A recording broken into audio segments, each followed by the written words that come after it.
Cameroun, pays de plus de 20 millions d'habitants dont les statistiques montrent une pyramide des âges toujours très évasée à sa base, a une population très jeune, avec notamment les moins de 20 ans qui constituent plus de 40% de la population. C'est un pays qui devrait logiquement pouvoir croire à l'avenir, la jeunesse étant, comme le dit le dicton, le fer de lance de la nation. Mais on se trouve plutôt dans un pays où il y a encore tout à faire dans le cadre de l'éducation, de la scolarisation et de la formation des jeunes enfants handicapés. Les enfants handicapés, de manière générale, et plus encore les déficients auditifs et langagiers, qu'on appelle communément ici sourds-muets, vivent une situation d'exclusion quasi systémique du système éducatif. Il est grand temps de conjurer le sort, de casser les idées reçues, d'amener les parents en premier à cesser de croire, comme c'est encore souvent le cas, qu'un enfant est handicapé parce qu'il est possédé par un esprit maléfique. C'est la mission que s'est donnée l'APDALC, entendez, Association de parents de déficients auditifs et langagiers au Cameroun, que préside Madame Gouadebora, une maman qui n'a pas du tout été gâtée par la nature, mère entre autres de Tanguy et Bruce, 2 enfants déficients auditifs et langagiers. Nous prenons la direction du quartier Makepe dans la périphérie de Douala, à la rencontre d'un cas de figure des familles qui doivent affronter la dure réalité de l'encadrement et de la scolarisation d'un enfant déficient auditif et langagier. Brian a 14 ans, deuxième enfant d'une fratrie de 5 frères et sœurs. Il est scolarisé en classe de 5e au collège Alfred Sacker, un établissement d'enseignement secondaire ayant pignon sur rue sur la ville de Douala. Mais sa scolarisation est tout sauf un long fleuve tranquille. Madame Gounet, sa maman. Il n'y a pas d'enseignant qualifié pour son handicap. Je suis allée, j'ai rencontré le préfet des études, j'ai rencontré même le principal qui m'a dit qu'ils ne pouvaient rien parce qu'ils sont une minorité là-bas. Et ça a été même un très grand problème pour l'inscrit déjà parce que le principal se plaint qu'on les envoie les enfants sourds, ils n'avancent pas. Donc, ils sont appelés à faire 2 à 3 fois une même classe. En quelque sorte, Brian a été accepté par défaut dans un établissement scolaire où aucune disposition particulière n'est prévue pour l'accueil des enfants déficients auditifs et langagiers. Il est traité au même titre que tous les autres et bien évidemment, la différence s'en ressent sur ses performances scolaires. Et c'est déjà un exploit qu'il ait pu franchir le cap de la classe de 6e dans ces conditions-là. Les difficultés que rencontrent les parents sont nombreuses. La première étant la sensibilisation des parents qui systématiquement vont reléguer au second plan la prise en charge de l'enfant handicapé. Vous allez remarquer que l'expérience dans nos familles africaines, ce n'est pas un enfant. On a seulement 2, 3 enfants et quand on a 2 enfants, 3, 4, parmi les 4, il y a un sourd. Ce n'est pas évident pour nous de les envoyer à l'école ou de les enseigner. Donc on préfère souvent, dans certaines familles, vous allez voir, au moment de la rentrée, on envoie plutôt les enfants entendant à l'école, on laisse l'enfant soit à la maison, en attendant que le jour qu'on aura l'argent, lui n'est jamais privilégié. Mais il y a aussi le fossé de la communication entre parents et enfants. Illustration. D'accord. Tu vas à l'école, ça se passe comment à l'école? À l'école, avec les amis. Amis, c'est comment? À l'école. L'école, c'est comment? C'est bien, c'est dur, c'est comment?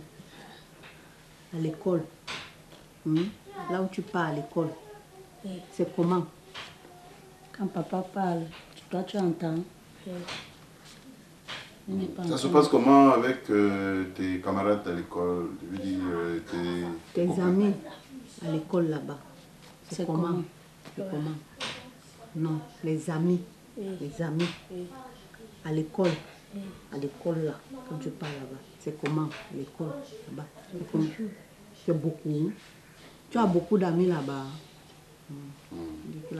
À l'Abdalk, le problème est connu et un début de solution est en cours. Oui, c'est une très bonne chose. Et comme Madame Wane vous disait tout à l'heure, nous sommes en pourparlers avec les maîtres d'un établissement déjà sur place pour essayer de voir comment on va s'arranger et prendre en charge certains parents volontaires. Parce que déjà, il faut avouer que les parents ne sont pas trop volontaires déjà pour ça. Ils ne se donnent pas vraiment. Parfois même, on est obligé de leur forcer la main pour qu'ils assistent, que ce soit aux séances de réunion. Bon, on espère qu'au moins pour cette formation, ils vont donner un peu de leur. Parce que comme disait Madame tout à l'heure, le premier handicap, c'est la communication. Et la communication, ça part d'abord de la cellule familiale. Si à la maison, on ne peut pas communiquer avec son enfant, ce n'est pas facile de l'aider dans ses études. Quelle que soit, même l'éducation simple, on ne peut pas donner correctement l'éducation à l'enfant parce qu'on n'arrive pas à communiquer. C'est difficile. Autre lieu, autre décor. Madame Kebeng Jacqueline nous reçoit dans sa modeste demeure du quartier Bepanda, un quartier populaire de Douala. Elle est maman de 3 enfants parmi lesquels la jeune Guébou Julienne, déficiente auditive elle aussi. Julienne a été orientée vers un centre de formation après le CM2, faute de structure adéquate pour sa prise en charge dans l'enseignement secondaire. Elle est fréquente au CRES, au service social de Neubel. Juste parce qu'ils n'ont pas un secondaire, nous avons sollicité l'envoyer là-bas, puisqu'il y a la technique là-bas. Bon, elle fait la branche de la couture, parce qu'elle a toujours voulu faire la couture. Donc elle fait la couture, elle se défend là-bas. On l'a inscrit déjà en octobre, après un mois de classe, puisqu'on n'avait pas les possibilités. Donc c'est grâce à l'association même qu'elle est allée à l'école. Nous avons fait toutes les recherches, ils n'ont pas de secondaire. Vraiment, ça nous paralyse. Les parents des enfants sourds, nous avons trop de problèmes. Après le CEP, l'enfant n'a plus où aller. Oui. Soit on lui va dans les salons de coiffure, les ateliers de couture, où ils ne sont même pas bien formés. Parce que dans une atelier, il faut qu'il y ait quelqu'un qui doit l'expliquer comment elle va comprendre. Donc on a sollicité de lui renvoyer encore, parce que là c'est comme un niveau primaire. Parce que là on essaie de montrer un peu avec la langue des signes. Oui. C'est pour ça qu'on a sollicité là-bas. C'était la seule place où on a vu qu'on pouvait l'amener. On nous en a parlé de Home Atelier, mais on a dit qu'à Home Atelier, il n'y a pas de spécialistes pour montrer avec la langue des signes. Donc, quand on les mélange et on attribue les cours, qu'elle comprend ou pas, il n'y a pas de spécialistes. Donc c'est pour ça que nous avons sollicité qu'elle aille au service social. Mais avec l'association, bon, on a eu beaucoup d'aide, même moralement. Oui, moralement et financièrement. Oui, grâce à l'association. Si elle a encore l'école aujourd'hui, c'est grâce à... Sinon, si ce n'était pas l'association, franchement, c'est que ce jour, elle a encore à la maison. Avec les difficultés qu'on rencontre, c'est qu'elle a encore à la maison. Mais elle s'en sort, elle aime bien. Parce que déjà, elle a fait une robe avec un mois d'école. C'est qu'elle n'avait jamais essayé. C'est la première fois qu'elle a réussi à faire une robe. Donc pour moi, c'est une bonne chose. Décidément, au-delà du handicap physique que peut leur avoir imposé la nature, les déficients auditifs et langagiers au Cameroun doivent affronter l'indifférence des pouvoirs publics qui ne les ont toujours pas pris en compte dans les politiques publiques d'éducation. Je suis Madame Epon, directrice administrative de ce IDAF, ce qui veut dire Institution pour déficients visuels et auditifs et visuels. Nous encadrons ici particulièrement les enfants qui souffrent de déficiences auditives. Le volet visuel n'est pas encore opérationnel dû aux difficultés financières que nous rencontrons et l'espace est réduit. Bon, ici, nous encadrons les enfants et particulièrement les enfants de Madame Goua. Ils sont d'Angui et Bruce, qui fréquentent cette école depuis qu'ils sont tout petits. Et nous sommes contents de vous voir venir chez nous. Nous avons besoin de vous, comme vous avez besoin de nous. Donc, particulièrement, cette école rencontre beaucoup de difficultés,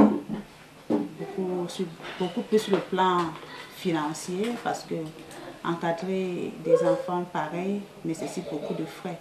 Il nous faut beaucoup plus d'enseignants, parce que lorsqu'on a déjà un effectif de 10 enfants par classe, il faudrait 2. Parce que chaque personne a une difficulté spécifique. C'est vrai qu'ils sont tous sourds-muets, mais c'est à des à des degrés différents. Et il faudrait donc que chaque enfant puisse être encadré particulièrement. Ce qui fait que nous avons ces difficultés, nous ne pouvons pas embaucher parce que franchement c'est difficile de joindre les deux bouts parce que nous faisons dans le social. Nous avons besoin des partenaires, des personnes qui peuvent apporter un soutien, parrainer 1 ou 2, 3 enfants, ce qui va nous alléger un peu la tâche. Des personnes qui peuvent ponctuellement apporter des fournitures. Bref, nous devons nous débrouiller, nous devons former, chercher des enseignants formés ou bien les former sur place. Ce qui fait que celui qui forme ceux qui sont sur place doit être payé doublement. Parce qu'il a besoin de... Il travaille en supplémentaire pour pouvoir former ces personnes. La formation qui est faite dans le tas, nous appelons la formation sur le site. Il y a une école qui existe à Yaoundé, une seule, qui existe à Yaoundé. Donc, s'il faut former, il faut envoyer des enseignants à Yaoundé, payer la formation qui coûte déjà 1 500 000 par enseignant par an. Donc, nous cherchons des partenaires qui peuvent aussi nous apporter ce soutien parce qu'on a besoin des enseignants bien formés pour que ces enfants soient aussi bien formés. Au final, seuls des partenaires privés et associatifs aujourd'hui s'investissent pour la cause de ces laissés pour compte de la République.